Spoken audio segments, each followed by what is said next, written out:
instead of arguing and resisting what you feel, instead of trying to control, mediate, moderate what's arising, what you think, try accepting and loving. Try accepting and loving what arises, what you feel, what you think, who you are. It sounds simple. It's not so simple. Because the ruts of self-judgment, the grooves of self-judgment are worn so deeply into most of us that the idea of accepting what's arising instead of resisting it, of loving the difficulty or the thought or the feeling, loving it instead of fighting with it, is simply almost impossible. But to entertain the possibility is a great thing. Why not try, stop arguing and start loving what arises? And when you do that, to do it consciously, to see when some inner argument comes up, or inner self-judgment, or inner judgment of the world, to see, well, the soft stop, as Amoda Maa, my wife, says, the soft stop. To see in the soft stop, when you don't go to the thought, or to the self-judgment, or to the argument, or to the sheer resistance of it, when you don't go there, to see how strong the pull is, how strong the pull to self-judgment, to resistance is. And yet what we feel is what we feel. But we don't like what we feel. We don't like what arises in us.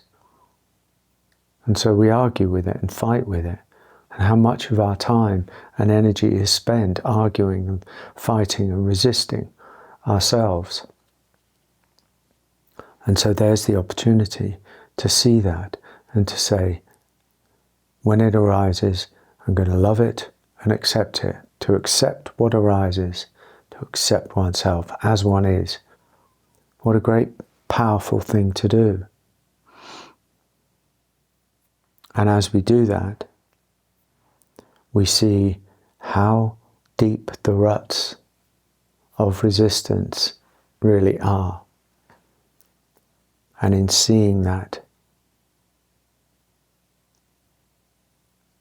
we get to acknowledge the depth of conditioning, the depth of how deeply the unconscious movements have ground themselves into us. And that doesn't make us powerless, and it doesn't make us weak, and it doesn't make us bad, and it doesn't make us flawed. None of that matters. What matters is the seeing. What matters is the willingness to see. What matters is the capacity that we're developing in ourselves through the simple act of seeing, because the seeing gives us, on a certain level, a choice. And that choice is a hard choice, but that choice is the choice to stop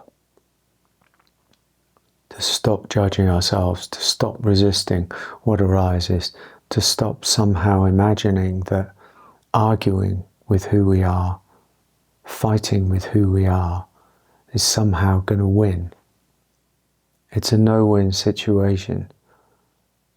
The battle with ourselves, or the idea of resistance, is a